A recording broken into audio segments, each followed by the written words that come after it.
ताकत लगा के फोड़ना पड़ जाइए। या माँ अन्य वैसे नहीं बैठना है जैसे फोड़ने के बाद जैसे अपना पोज है। हाँ पोज संभाल लीजिए, ध्यान देंगे मुन्ना भैया। बोले प्रेम से शिव गुरु महाराज की जब ठोकेंगे ना पीठी गन्ना के माध्यम से कहेंगे ना फूट दिखाई तो फोड़ देना। हम ऐसे ठोक देंगे तो फोड़ दीजिएगा।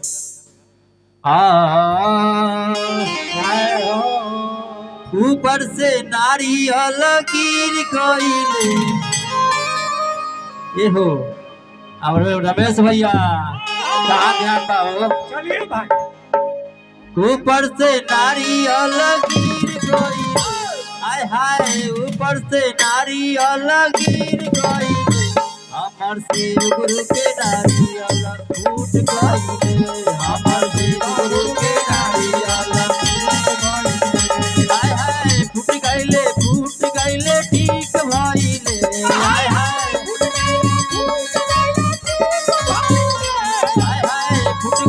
फूट गईले ठीक भइले, हाय हाय फूट गईले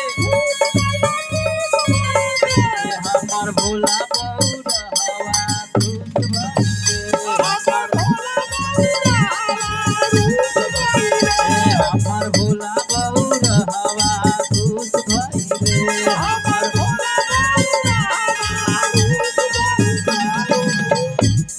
जाओ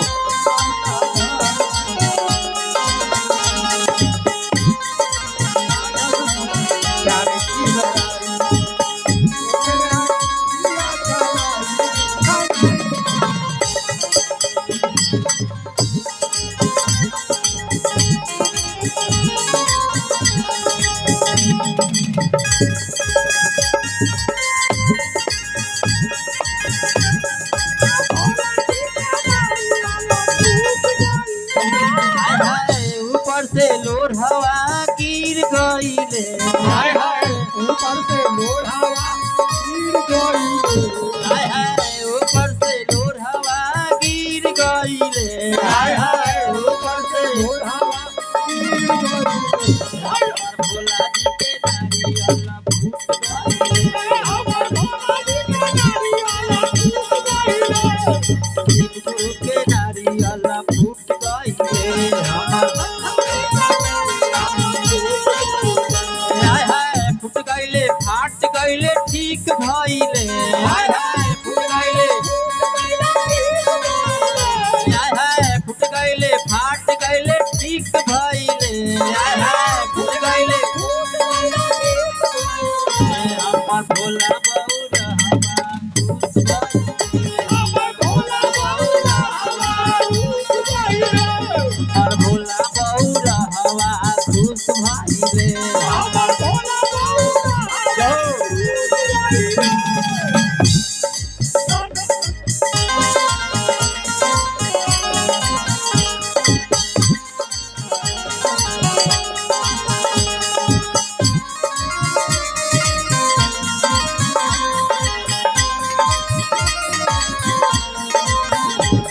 मेरे मन में बसे है राम, मेरे तन में बसे है राम,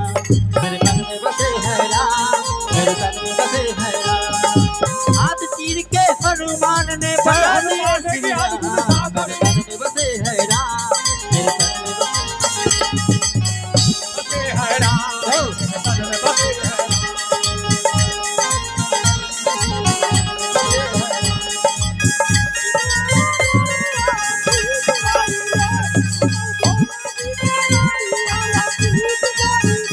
हाय हाय ऊपर से बममा गिर गईले, हाय हाय ऊपर से नारियल गिर गईले, हाय हाय ऊपर से बममा गिर गईले, हाय हाय ऊपर से नारियल गिर गईले, हमर शिव गुरु के नारियल फूट गईले, हमर शिव गुरु के नारियल फूट गईले, हाय हाय फूट गईले फाट गईले ठीक भइले, हाय हाय फूट गईले फाट गईले ठीक गईले, हमर सिसिया बहिनिया खुश भइले, हमर सिसिया बहिनिया खुश भइले, हमर सिसिया बहिनिया खुश भइले। हमार बिटिया भाई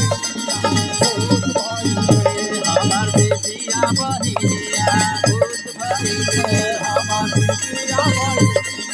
भूत भइले हर हर महादेव दया करियो महादेव आरती दिखाई